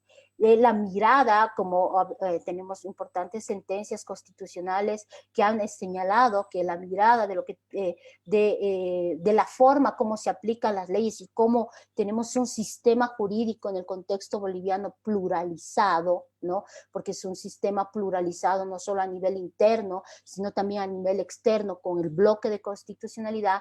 Este sistema pluralizado va a generar espacios de interlegalidad, obviamente va a generar encuentros entre estas lógicas de vida, entre estas formas de pensar. Y de ahí por qué las autoridades, los servidores públicos están obligados a mirar el derecho, a aplicar el derecho a partir del influjo de estos instrumentos internacionales, a partir del influjo del enfoque de derechos humanos, pero partir de esta lógica de especificación, de razonar el derecho desde esas realidades de exclusión. ¿Cuál es el efecto para el Estado, para los estados y para las políticas estatales? No simplemente visibilizar su situación de marginalidad, su situación de exclusión o de empobrecimiento, pues el Estado, a través de las autoridades legislativo, ejecutivo, judicial, está obligado a generar procesos de ¿qué? Procesos de igualación de esa realidad asimétrica, de esa realidad de desigualdad, procesos de interpretación favorable para mejorar sus condiciones en igualdad de acceso al disfrute y goce de los derechos humanos que siempre nos han dicho que los tienen, ¿no es cierto? Cuando la realidad, la triste realidad es que hasta el día de hoy se siguen reivindicando. Entonces, es importante esta mirada, esta lógica de aplicar y de interrelacionamiento que hay en nuestros sistemas jurídicos, y sin duda estamos obligados nosotros también a repensar a partir de este influjo. El seguir aplicando las leyes sin esa mirada, como ocurre, por ejemplo, con la famosa ley de deslinde en el caso boliviano, para quienes no están bien, ¿cómo se dice?, familiarizados, pues nosotros tenemos una ley de deslinde que al parecer habría sido emitida en la lógica que señalaba Manuel, en la lógica postcolonial. O sea, ¿dónde estamos? Tenemos una constitución que fortalece fuertemente el pluralismo jurídico de tipo igualitario, y resulta que nace en un escenario post-constitución, nace una ley que al parecer se divorcia de esta lógica del pluralismo jurídico de tipo igualitario y le sigue diciendo a pueblos indígenas lo que tiene y no tiene que conocer. Entonces, eso es lo que genera una crítica desde la mirada del bloque de constitucionalidad. Con esta primera parte ingresaría a la segunda parte, ya un poquito a hacer un contexto de tres derechos, ¿no? Tres derechos que son fuertes, vinculados a la deuda de las tres seres, ¿no? A la gran deuda que la seguimos teniendo. El derecho a la libre determinación de los pueblos vinculados a la territorialidad, y el derecho dentro de los procesos de reconstitución de sus sistemas jurídicos, el acceso a la justicia de pueblos indígenas, y fundamentalmente hacer una pequeña alusión. Yo sé que va a haber más temática vinculada al derecho a la consulta, ¿no? Que son derechos emergentes. Obviamente la consulta es un derecho emergente desde esa realidad de contexto.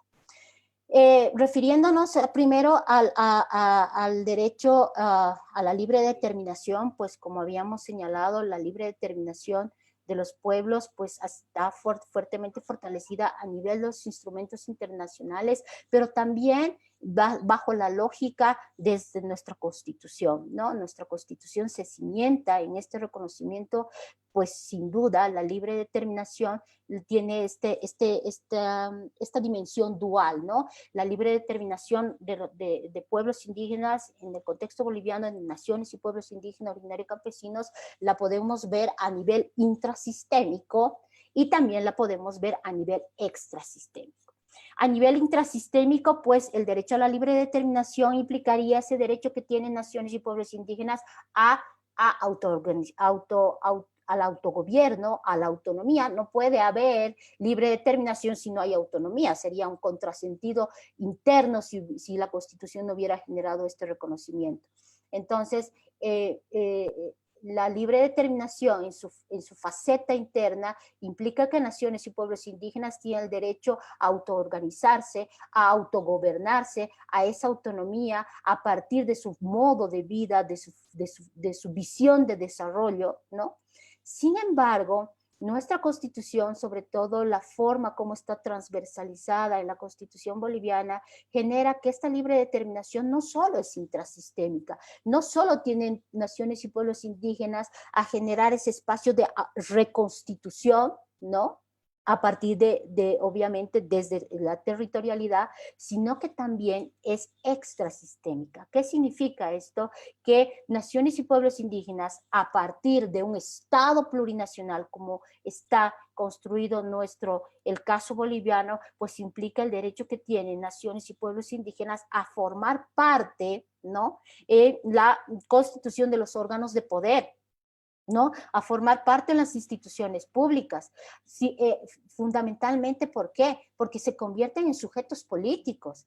Esa es una de las grandes diferencias de los estados que se reconocen como pluriculturales. En el contexto boliviano, naciones y pueblos indígenas tienen el derecho a participar en el proceso de redefinición, de construcción conjunta de ese proceso que viene a ser el Estado plurinacional, ¿no? Y sin duda, este Estado plurinacional pues no puede ser construido sin la participación de esta diversidad, ¿no?, de este colectivo, de este sujeto político que no solo tiene el derecho a redefinirse, a autocomponerse o a autorreconstituirse, sino también el derecho a participar en esa construcción conjunta en los órganos del Estado. De ahí porque se entiende que nuestra misma Constitución trata en su parte orgánica de realizar la conformación plural, fuerte participación indígena, institucionalidad indígena. Y esta institucionalidad indígena es esa es la gran crítica, la autocrítica que tenemos que hacernos si hasta el día de hoy hemos fortalecido realmente, conforme este diseño constitucional, la institucionalidad indígena. Quizás en el diseño es hermoso, ¿no?, como empiezas a diseñar los órganos con participación indígena, el máximo órgano de control de constitucionalidad conformado pluralmente. Y haciéndole el test, pues preguntemos si ahora está conformado pluralmente. Preguntémosle si nos está dando también respuestas pluralmente. Eso en cuanto a este proceso de la libre determinación de los pueblos. Entonces, reitero, es una dimensión dual, intrasistémica y extrasistémica, conforme está diseñada en nuestra Constitución y fuertemente fortalecida por los instrumentos internacionales. El Convenio 169, la DENUPI, sin duda han sido las fuentes jurídicas internacionales que han generado este proceso de fortalecimiento. Naciones y pueblos indígenas pues tienen todo este bloque, estos instrumentos internacionales que les genera este reconocimiento y este derecho desde esta realidad de exclusión. Luego tendríamos el derecho ya para ir terminando, pues un derecho esencial, un derecho que no podría estar, o sea, nace al final de cuentas de esa libre determinación, el derecho al ejercicio de sus sistemas jurídicos. Este derecho al ejercicio de sus sistemas jurídicos en el contexto boliviano pues tiene, podríamos decir, se caracteriza por haber reconocido un pluralismo de tipo igualitario. Sin embargo, este ejercicio de sus sistemas jurídicos implica más, ¿no? Implica un derecho de acceso a la justicia. Y aquí es importante recordar la lógica que tuvo el Tribunal Constitucional cuando se preguntó qué es derecho de acceso a la justicia para pueblos indígenas, ¿no? Es una sentencia muy interesante para quienes quieren revisarla. La 37 quebrado 2013 hace una interpretación desde un contexto de pluralidad de lo que es el derecho de acceso a la justicia. Al preguntarse, ¿el derecho de acceso a la justicia será democratizar los órganos judiciales y traerlos más próximos a las comunidades, o sea, un poco acercar asientos judiciales a las comunidades? Eso será derechos de acceso a la justicia desde la realidad de pueblos indígenas. Entonces aquí el Tribunal Constitucional dice, no, eso estaría descontextualizado de la plurinacionalidad, porque estamos diciendo que bajo la lógica de la plurinacionalidad, pueblos indígenas tienen el derecho a existir como sujetos colectivos, como sujetos políticos desde su realidad. Entonces, ¿qué hace el Tribunal Constitucional? Pues concluye lo que tenía que concluir. El derecho de acceso a la justicia, pues es ese derecho que tienen naciones y pueblos indígenas a ejercer sus sistemas jurídicos en condiciones de igualdad, a fortalecer esos sistemas jurídicos. Y el Estado, sin duda, tiene un papel esencial. El Estado boliviano o cualquier Estado que se edifique sobre la diversidad, pues no puede ser un Estado expectante. No puede ser un Estado que mire de palco lo que está pasando al interior de naciones y pueblos indígenas. El Estado boliviano, pues, es un sujeto fundamental para fortalecer estos procesos de reconstitución. ¿Y cómo fortalezco estos procesos de reconstitución? A partir de los diferentes órganos del Estado. Fundamental, legislativo, precisamente sacando leyes que fortalezcan estos sistemas jurídicos, no leyes que vayan en reversa, no leyes que invisibilicen este escenario de ejercicio de los sistemas jurídicos en condiciones de igualdad. Y en los órganos judiciales, sin duda, ¿qué tienen que hacer los órganos judiciales? Igual, ¿no? Fortalecer estos procesos de reconstitución. No fortalezco los procesos de reconstitución y el ejercicio de pueblos indígenas en condiciones de igualdad, pues cuando empiezo a criminalizar el ejercicio de naciones y pueblos indígenas cuando van a administrar justicia. No nos gusta, ¿qué hacemos? Los denunciamos al Ministerio Público. ¿El Ministerio Público qué hace? Abre causa. ¿Y qué está haciendo? Criminalizando ese derecho que tiene. Entonces, le estamos haciendo flaco favor a este derecho, ¿no? Queriendo o sin querer tal vez, pero no es posible. Son nuestras prácticas desde donde estemos las que de alguna manera generan procesos de regresividad y los órganos del Estado tienen este papel, no mirar de palco y más bien fortalecer estos procesos, ¿no? Sin duda, los procesos de igualación son esenciales. Los órganos de justicia deben generar el acceso a la justicia en condiciones de igualdad. ¿Cómo generamos esto? A través de flexibilizaciones, ¿no? Flexibilizaciones procesales, ¿no? Seguimos exigiendo a las naciones y pueblos indígenas que para una demanda me presenten abogado.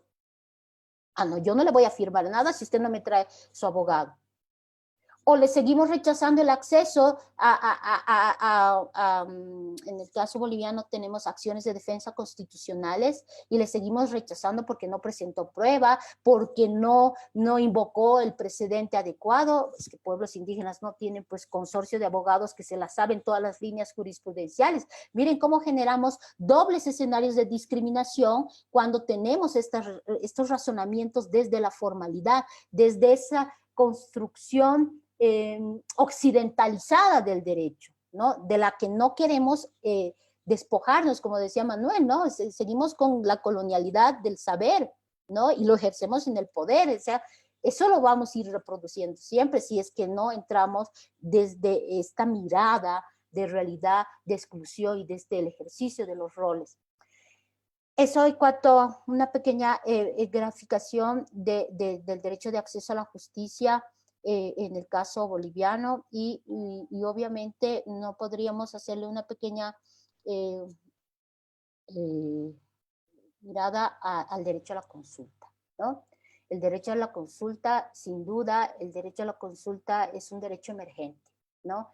Y este derecho a la consulta, si bien está diseñado en nuestra Constitución, pues lamentablemente vemos que hasta el día de hoy no se siente fortalecida. Seguimos con políticas públicas que no materializan el derecho a la consulta. Hemos tenido recientemente un caso que está vinculado a los transgénicos y pues sin duda se olvidaron del derecho a la consulta al emitir un decreto supremo que ni siquiera les preguntó, y cuando quisieron escuchar ni siquiera a través de una acción popular ni siquiera pues los escucharon, ¿no? Estas vendrían a ser cierto panorama de lo que nosotros tenemos. El derecho a la consulta es tan esencial para naciones y pueblos indígenas porque de esta manera se fortalece la libre determinación. Ese derecho que ellos tienen pues a que toda medida legislativa que les va a afectar, pues desde esa realidad ellos puedan participar en estos procesos. La consulta en el contexto boliviano y obviamente desde el influjo de los instrumentos internacionales, pues obliga a que tenga que ser previa, que tenga que ser sin duda consensuada, de buena fe, informada por el Estado boliviano y obviamente todos los estados que tienen contextos de pluralidad y sin duda Sabemos de que a diario se lesiona este derecho fundamental, emergente, humano, y sería uno de los derechos que forman parte de la espina dorsal que tienen pueblos indígenas para materializar su derecho a existir como pueblos, su derecho a la vida como ese sujeto colectivo que expresa esa ancestralidad arrebatada y que hasta el día de hoy no se genera estos procesos de reconstitución. Y concluyo señalando con lo que había iniciado, ¿no? Seguimos con la deuda pendiente de las 3 eres y obviamente, aunque hemos avanzado hartísimo con una constitución tan fortalecida, con instrumentos internacionales, pero la lucha de pueblos indígenas sigue en pie y sabemos que seguirá en pie porque al parecer a veces las políticas estatales se encuentran divorciadas y siguen bajo lógicas de la colonialidad. Yo les agradezco mucho a todas y a todos por este espacio y nuevamente felicitarles a Taí, a la ONG Realidades y obviamente a todos los panelistas que han enriquecido esta tarde-noche de jornada de este panel. Muchas gracias, Taí, muchas gracias a todas y a todos. Muchísimas gracias, estimada Patricia. Siempre es un gusto escucharte.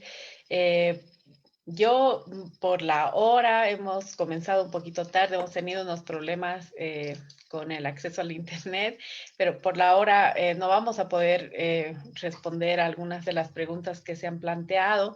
Sin embargo, no quisiera que nos despidamos sin antes poder recordar, por favor, que mañana tenemos una nueva cita a las 6 de la tarde. Vamos a hablar del derecho de los pueblos indígenas a la tierra y al territorio. Nos va a acompañar Andrés Guzmán desde Colombia. Nos va a acompañar también Humberto Guarayo de Yamparasuyu, Samuel Flores de Caracarasuyu y Gabriela Sauma de Bolivia, ¿no? La cita también va a ser a las 6 de la tarde. Y bueno, lamentando mucho el tema del tiempo, de todas formas no quiero dejar, por favor, de pedir que se puedan despedir.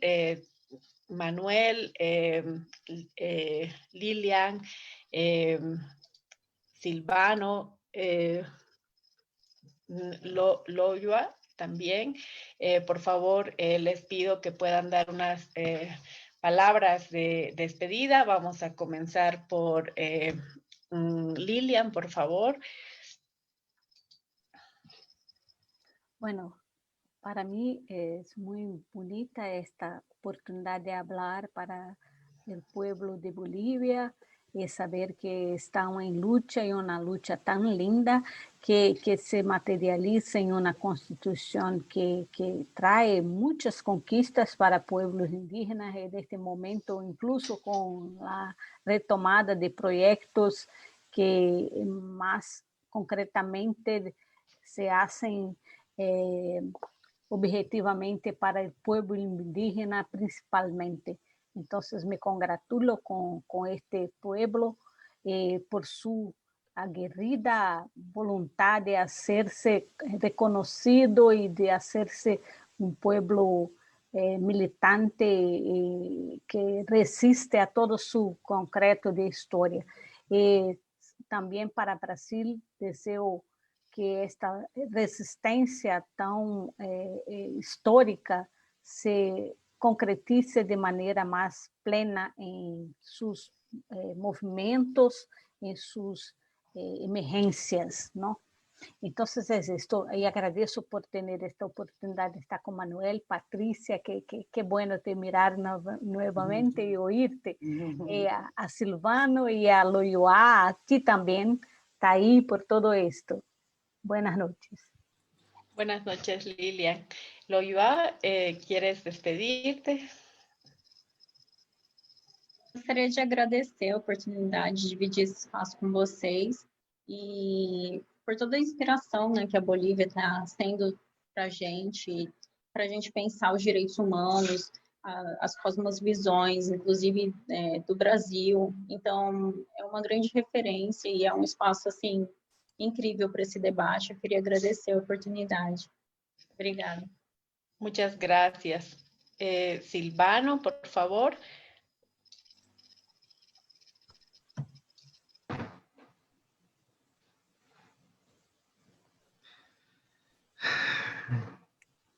Estão me ouvindo? Sim. Sí. Então, eu também gostaria de agradecer, né, a oportunidade que me deram de estar compartilhando um pouco da história dos chiquitanos aqui no Brasil.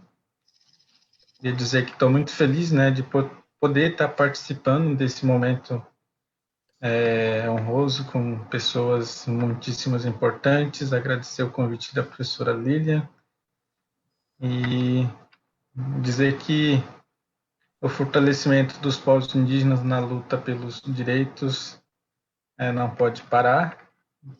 Nós, indígenas aqui no Brasil, continuaremos lutando pelos nossos direitos.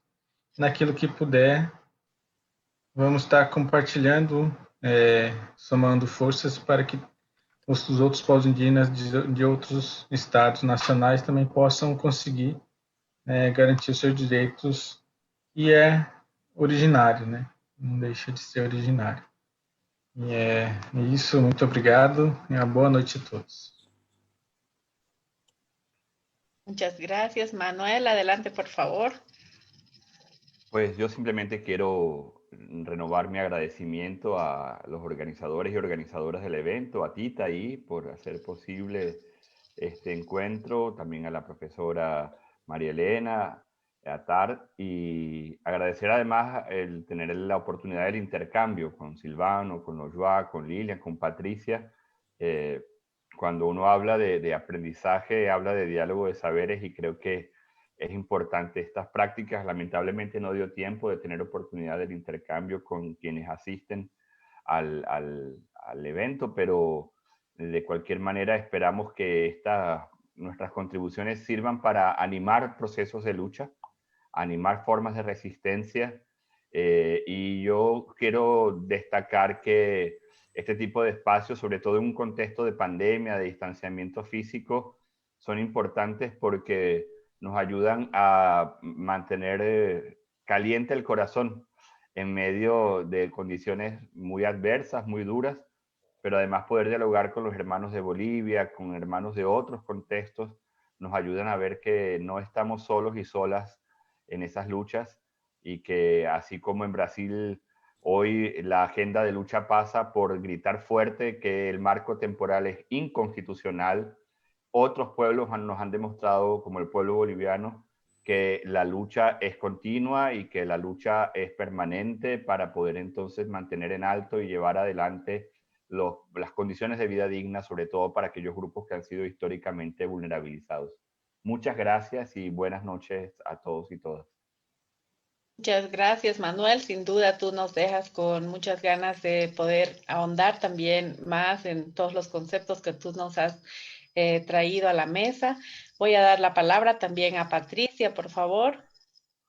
Muchas gracias, Taí. Yo siempre agradecida por participar en estos diálogos, en esta construcción de saberes, y me voy muy feliz de haber compartido una vez más con cada uno de ustedes, y obviamente felicitar a la organización de generar estos espacios, y sobre todo de tener la posibilidad pues de escuchar a los actores, ¿no? A los actores de esa realidad excluida, pues es solo un proceso de constitucionalismo dialógico que expresa la Constitución boliviana, pues obliga a generar estos espacios, y para nosotros siempre van a ser experiencias, enriquecimiento en toda esta lucha, y como dice Manuel, es una lucha que continúa, y obviamente hay que seguir adelante. Muchas gracias a todas y a todos.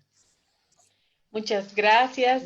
Yo ahora, para finalizar este espacio, además de recordarles que mañana tenemos una nueva cita, les informo que tienen también el link de registro, tanto en el Facebook como en el Zoom, en el chat, y pueden registrarse ahí todos los participantes. Pero bueno, vamos a tener las palabras de cierre por parte de Humberto Guarayo. Él es ex curaca de Yamparasuyu, que es una de las 3 naciones y pueblos indígenas que organiza este evento con el apoyo de todas las entidades que se han sumado a este curso solidario. Adelante, Humberto, por favor. Muchas gracias, hermana Taí, y bueno, desearles muy buenas noches a todos los presentes que este conversatorio han participado. Sin duda es un tema de mucho interés para nosotros como pueblos indígenas, hablar de los derechos de los pueblos indígenas, caso concreto en lo que respecta a Bolivia. Si bien tenemos amplio reconocimiento de los derechos, entonces hay una gran tarea todavía en su materialización de los derechos que nuestra Constitución, como otros dicen, tienen una mirada que es una Constitución de avanzada. Sin duda es así, pero creo que los derechos deben medirse por cuánto está materializado un derecho. Por ejemplo, si hablaríamos solo de un derecho que hacían mención, por ejemplo, a la libre determinación, autonomía. Entonces, ¿cuánto se ha materializado? Entonces, yo creo que esos aspectos sí, es muy importante analizar y desde diferentes espacios, porque ¿de qué sirve para pueblos indígenas que sus derechos estén reconocidos en las normativas si esos derechos no se van a materializar? Quedarían, desde mi punto de vista, en un solo enunciado. Entonces, sí, yo creo que hay otra gran tarea todavía que por construir. Nos compartían las experiencias de Brasil. Sí, es evidente, la lucha de los pueblos indígenas es constante. Creo que hoy vemos con claridad en el caso boliviano, si bien tenemos reconocido en la norma constitución los derechos, pero hay una lucha constante todavía en que estos derechos puedan ser materializados. Tal vez con esas palabras agradecerle a los panelistas que hicieron buena exposición. Entonces creo que compartimos esa tarea, que la lucha es permanente hasta consolidar los derechos de los pueblos indígenas. Ojalá ya. Jayaya, Humberto, muchas gracias a todos los panelistas y a todos quienes nos siguen. Las respuestas van a poder también ser abordadas los siguientes días. Tenemos un espacio mañana a las 6 de la tarde y pasado mañana también. Jayaya.